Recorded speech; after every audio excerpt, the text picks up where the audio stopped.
আবার বলি, সরল জটিল বাক্যকে সরল বাক্যে রূপান্তরের নিয়ম, জটিল বাক্যের যেই প্রধান অংশ থাকবে সেটা অপরিবর্তিত থাকবে, আর যেটা অপ্রধান অংশ সেটা ক্রিয়াটাকে আমরা যদি পারি তাহলে অসমাপিকা ক্রিয়ায় রূপান্তর করব। জটিল বাক্যের যে সাপেক্ষ সর্বনাম আছে সেটা তুলে দিই। এই দুইটা তিনটা কাজ করলেই আমাদের জটিল বাক্যটা কি হয়ে যাবে, সরল বাক্য। যেমন উদাহরণটা কি, যখন সে সুসংবাদ পেল তখন সে আনন্দিত হল। আনন্দিত হওয়া হচ্ছে প্রধান অংশ, তার জন্য আনন্দিত হলো সেটা ঠিকই থাকলো। আর সুসংবাদ পেয়েছিল এটা ছিল অপ্রধান অংশ, তখন এইটাকে আমরা অসমাপিকা ক্রিয়ায় রূপান্তর করছি। এটা কিরকম, সুসংবাদটা পেয়ে। আর এখানে যখন এবং তখন ছিল সাপেক্ষ সর্বনাম, তার জন্য এটা তুলে দিচ্ছি। এই কয়েকটা কাজ করার কারণে জটিলটা হয়ে গেছিল সরল বাক্য। ক্লিয়ার সবাই? জি স্যার। তাহলে এবার আবার আমরা সরল বাক্যকে যৌগিক বাক্যে রূপান্তর করব। যৌগিক বাক্য কাকে বলে, যেখানে দুইটা অংশই থাকে কিন্তু দুইটা বাক্যই থাকে আবার নিরপেক্ষ অর্থাৎ স্বাধীন। এইটা বানাইতে হবে। তাহলে তার জন্য আমরা কি করব, প্রথমে সরল বাক্যকে দুই ভাগে ভাগ করব। ভাগ করে আমরা দুইটা নিরপেক্ষ বাক্য বানাবো। এই যে দুইটা নিরপেক্ষ বাক্য তুমি বানাইলা, সেটাকে কি করবা, যোগ দিয়ে যোগ করে দিবে। এই তোমার কাজ। স্যার আবার একটু যদি বলতেন নিয়মগুলো আস্তে আস্তে। হ্যাঁ, এই খাতা অর্থাৎ নিয়ম হ্যাঁ, 1 শোনো, তাহলে স্টেপগুলো ভাঙা প্রথম, বললেন। হ্যাঁ আমি বলি, প্রথমে তুমি সরল বলেন। বাক্যকে দুই ভাগে ভাগ করবা। ঠিক আছে, এটা আমি লিখি স্যার একটু সরল এইটা তো তোমার বাক্যকে ওখানে 2 ভাগে। দেয়া আছে, ওগুলি আপনি বলতেছি। দুই ভাগে ভাগ করলাম, দুই ভাগে যে ভাগ তুমি করলা সেটা দুইটা বাক্য তৈরি হয়েছে নিশ্চয়ই, সেই দুইটা বাক্য হবে নিরপেক্ষ বাক্য। হুম। বাক্য দুটি হবে নিরপেক্ষ বাক্য। এবং যে দুইটা ভাগে ভাগ করছিলা, ভাগ দুইটাকে তুমি যোগ দিয়ে যোগ করে দিবা। এবং কিন্তু এসব দ্বারা তুমি কি করবা, সেই আগের দুইটা নিরপেক্ষ বাক্যকে যোগ করবা, যুক্ত করবা। এবং সরল বাক্যের মাঝে যদি তুমি কোনো অসমাপিকা ক্রিয়া দেখো, তাহলে সেই অসমাপিকা ক্রিয়াটাকে তুমি আবার সমাপিকা ক্রিয়ায় রূপান্তর করবা। এই হচ্ছে তোমার কাজ। স্যার তাহলে আমরা সরল দুটি বাক্যকে, নিরপেক্ষ দুটি নিরপেক্ষ বাক্যকে, হ্যাঁ, দুযোগ তারা যোগ করবো নাকি? এটা হ্যাঁ, লিখতে ভাই। হুম, বাক্য দুটিকে দুযোগ দ্বারা যোগ করবো।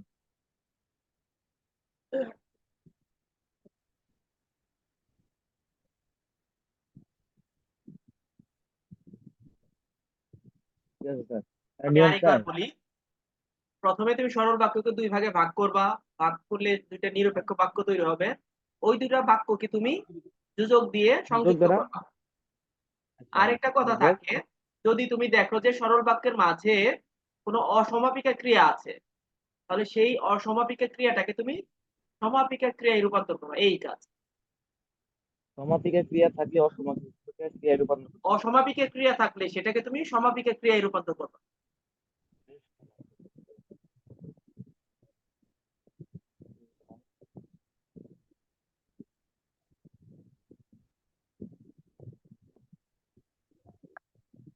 বোঝা গেল? ঠিক আছে স্যার। জি স্যার, নিয়ম বোঝা গেল। এবার আমরা উদাহরণ। এবার উদাহরণটা খেয়াল করো। দেখছি অনুগ্রহ করে সব খুলে বলুন।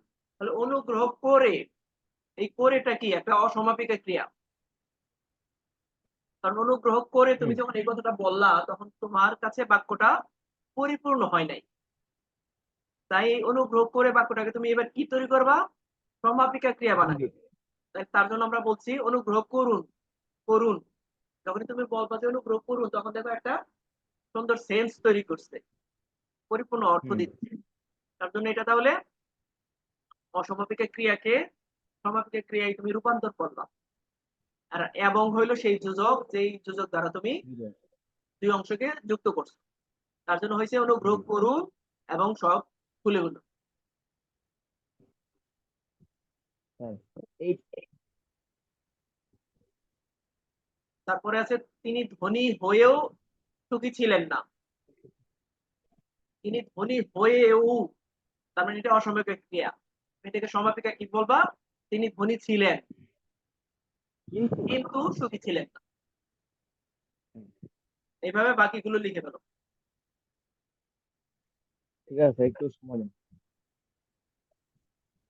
লিখতে গিয়ে যদি কোনো বাক্য মনে হয় যে বুঝি নাই, সেটা বললো। লেখালেখি একটু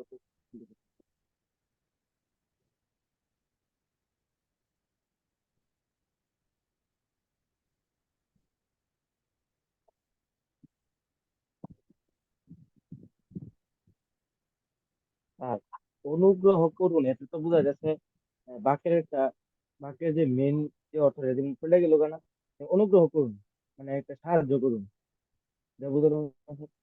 তুমি একটু জোরে বলো কথাটা, মোবাইলের কাছে মুখ নিয়ে পরে বলো। আচ্ছা ঠিক আছে sorry, sir। আমি বলতে চাচ্ছি যে অনুগ্রহ করুন এবং সব খুলে বলুন, এটা বলাতে তো অনুগ্রহ করুন যেহেতু একটা আলাদা অর্থ তৈরি করছে, এটা তো বোঝা যাচ্ছে যে সাহায্য করুন বা কোনো একটা হেল্প আছে, তোমার কথা এরকম আমি টাইপের আসলে না? বুঝি না। স্যার ওই বলতেছে স্যার অনুগ্রহ করুন স্যার, এইটা তো আলাদা অন্য আরেকটা মেইন বাক্য হয়ে গেছে। হ্যাঁ হ্যাঁ, অনুগ্রহ করুন মানে তো মেইন বাক্যই তো বানাইতে সাহায্য বলছি। করুন, নিরপেক্ষ বাক্য এটাই মানে তো বলতেছে কি? মেইন বাক্য। আমাদের সরল বাক্যকে যখন যৌগিক যৌগিক বানাবো, তখন আমাদের কাজই তো মেইন বাক্য তৈরি করা। দুইটা মেইন বাক্য আসবে। হ্যাঁ হ্যাঁ, নিরপেক্ষ মানেই হচ্ছে এমন দুইটা বাক্য যেটা পরিপূর্ণ অর্থ দিবে।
যদি এটা তোলা হয় সবগুলো বলো আমাকে।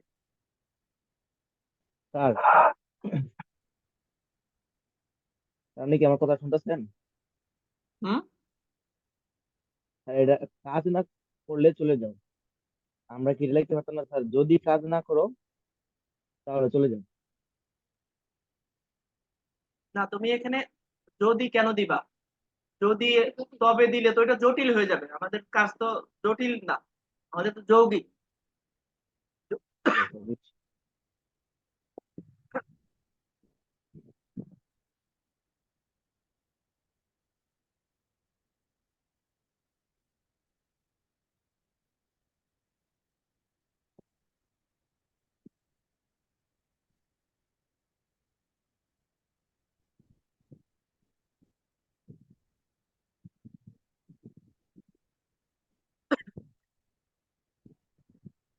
ছেলেটি অসুস্থ সুতরাং সুতরাং এর প্রতি তাই অনুপস্থিত লেখা যেত না?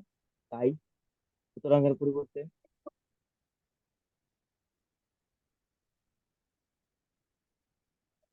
তোমার কথা আমি আসলে বুঝতেই পারি না।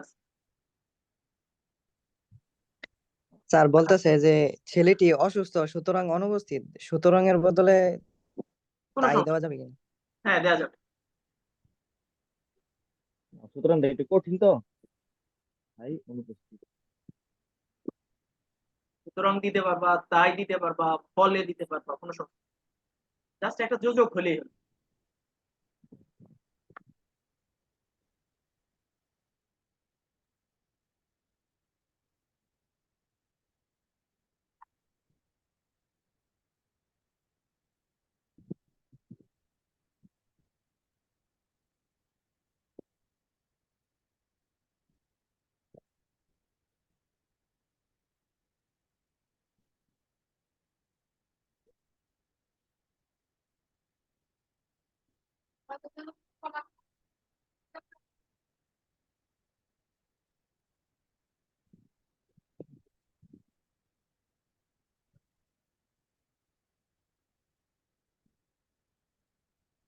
স্যার লেখছি সবগুলা।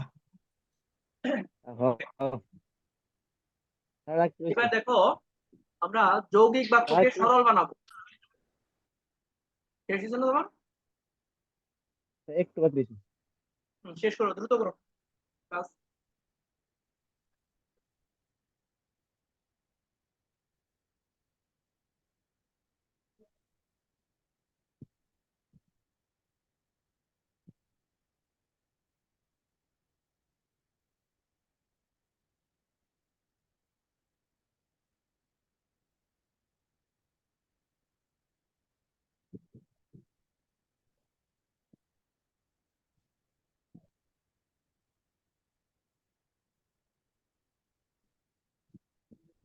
আচ্ছা, শেষ করছি। এইবার তাহলে যৌগিক থেকে সরল। যৌগিক বাক্যকে আমরা সরল বাক্য বানাবো। তাহলে আমাদের কি কাজ করতে হবে? ওই যৌগিক বাক্যের যে দুইটা বাক্যের অংশ আছে, সেটার একটা অংশকে তোমরা অসমাপিকা ক্রিয়া বানাবা, আরেকটা অংশকে সমাপিকা ক্রিয়া বানাবে। এবং যৌগিক বাক্যের মাঝে যে যোজকটা থাকে সেটা তুলে দিবা। এই কাজ। মানে কি কাজ? যৌগিক যৌগিক বাক্যের একটা অংশকে অসমাপিকা ক্রিয়া বানাইবা, আর একটা সমাপিকা রেখে দিবা, আর মাঝখানে যে যোজক আছে সেটা তুলে দিবা। এই কাজ। এটা করলেই তাহলে যৌগিক বাক্য হয়ে যাবে জটিল বাক্য, সরি সরল বাক্য। প্রথম বাক্যটা দেখো, দয়া করুন এবং সব খুলে বলুন। দয়া করুন এটা পরিপূর্ণ বাক্য, এটাকে তাহলে আমরা অসমাপিক ক্রিয়া বানাই ফেলি। লিখলাম তো দয়া করে করে সব খুলে। সব খুলে বলুন। মাঝখানে যে এবং ছিল সেটাও তুলে দিলাম। দয়া করুন রে দয়া করে বললে কি তো কি হয়? সমাপিকা ক্রিয়া অসমাপিক ক্রিয়ায় রূপান্তরিত হয়ে যায়। স্যার আবার দেখো, নিয়মটা দেখে নিচ্ছি। স্যার নিয়মটা একটু দেখে নিন। নিয়ম তো ওই যে উপরে আছে, লিখো। দেখো দেয় আছে, পরে পরে লিখে বলো। আগে স্যার পুরোটুকু শেষ করুক, পরে তুমি উদাহরণগুলো লেখো। উদাহরণ না, নিয়ম নিয়ম। নিয়মে মানে স্যার পুরোটুকু আগে বুঝায়নি, পরে তুমি একদম প্রথম থেকে লিখো। তোমার এই নিয়মটাও উপরের লাইনে দেওয়া আছে, এটা তুললেই হয়ে যাবে তোমার নিয়ম, এটাই নিয়ম। দুটো নিরপেক্ষ বাক্যের একটাকে উদাহরণ। সমাপিকা ক্রিয়া বানাও, আরেকটা অসমাপিকা ক্রিয়া বানাও, এবং যোজক উঠাই দাও। এইটাই নিয়ম। জি স্যার, লিখছি। দয়া করুন এবং সব খুলে বলুন। দয়া করে সব খুলে বলুন। পরেরটা দেখো, লোকটি অশিক্ষিত কিন্তু অশিষ্ট নয়। তার জন্য প্রথম অংশটাকে অসমাপিক ক্রিয়া বানাবো, তাহলে লিখলাম লোকটি অশিক্ষিত হলেও অশিষ্ট নয়। অশিষ্ট নয়। যখন হলেও বলবা তখন এটা অসমাপিক ক্রিয়ায় রূপান্তরিত হবে। 3 নম্বরে কি? সত্য কথা স্বীকার করো নতুবা শাস্তি পাবে। তার জন্য বললাম সত্য কথা স্বীকার না করলে, না করলে যখন বললাম তখন অসমাপিক ক্রিয়া হয়ে গেল, এবং নতুবা ছিল জি যোজক স্যার। উঠাই দিছি, শেষে শাস্তি পাবে। এভাবে বাকিগুলো উঠে গেল। জি স্যার, একটু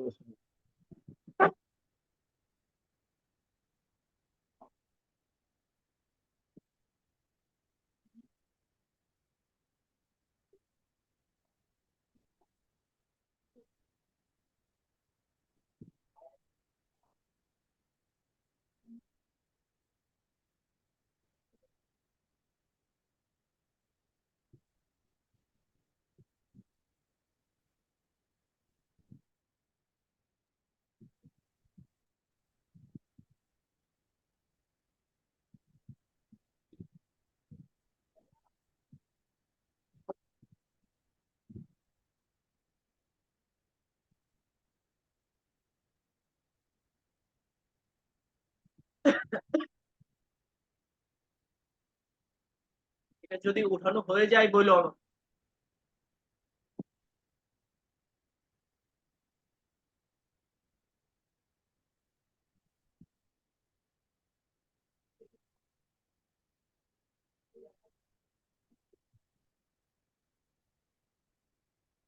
অশিষ্ট কি?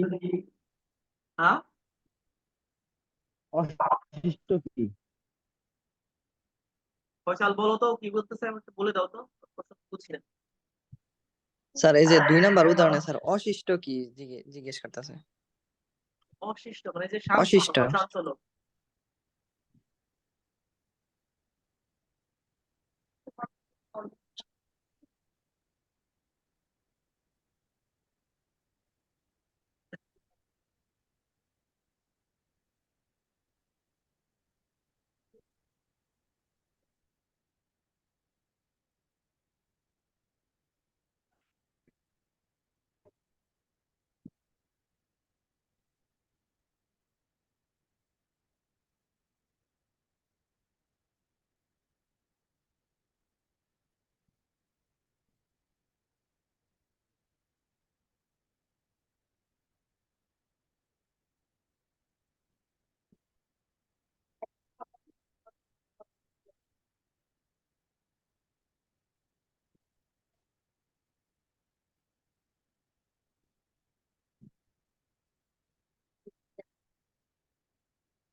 স্যার লেখা শেষ।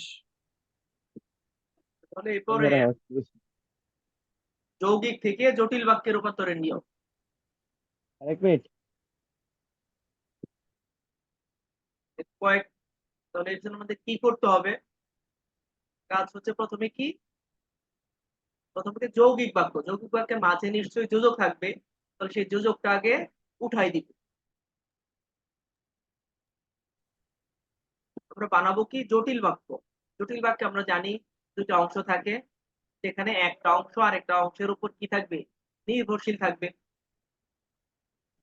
এবং তাহলে সাপেক্ষ সর্বনাম দ্বারা দুটো অংশকে যুক্ত করে দিই। তাহলে কি যৌগিক বাক্যকে জটিল বাক্যে রূপান্তরের জন্য প্রথমে যৌগিক বাক্যের মাঝে যে যোজক আছে সেটা উঠাই দিব, 1 নাম্বার। 2 নাম্বার, আমরা যৌগিক বাক্যের দুইটা অংশ তৈরি করব, একটা থাকবে নির্ভরশীল অংশ আর একটা থাকবে স্বাধীন অংশ। 3 নাম্বারে যায় কি করব, সেই যে স্বাধীন অংশ এবং নির্ভরশীল অংশ এই দুটাকে আমরা সাপেক্ষ সর্বনাম দ্বারা যুক্ত করে দিব। এই দুটা কাজ করলে যৌগিক বাক্য হয়ে যাবে জটিল বাক্য। প্রথম কি, আমি আবার বলি, প্রথমে তুমি করবা যৌগিক বাক্যের মাঝখানের যে যোজক আছে সেটা উঠাই দিবা, 1 নাম্বার কাজ। 2 নাম্বার কাজ হইল দুইটা বাক্য অংশ তৈরি করা, একটা হইলো নির্ভরশীল বাক্য আর একটা স্বাধীন বাক্য। এটা 2 নাম্বার কাজ। 3 নাম্বার কাজ হইল আগের দুইটা অংশকে সাপেক্ষ সর্বনাম দ্বারা যুক্ত করা।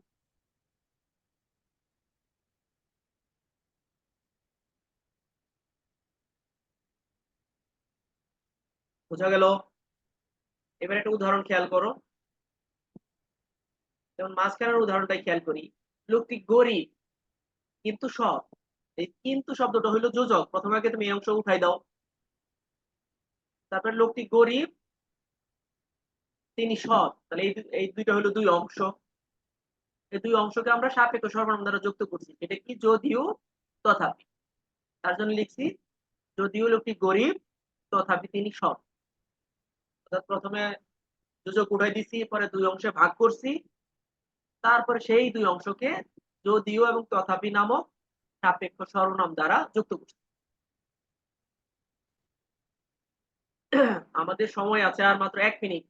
এইটুক মোবাইল দিয়ে ছবি তুলে ফেলো যৌগিক থেকে জটিলের অংশটা, যে কোনো সময় কেটে যেতে পারে, বা মোবাইলের স্ক্রিনশট দিয়ে রাখ।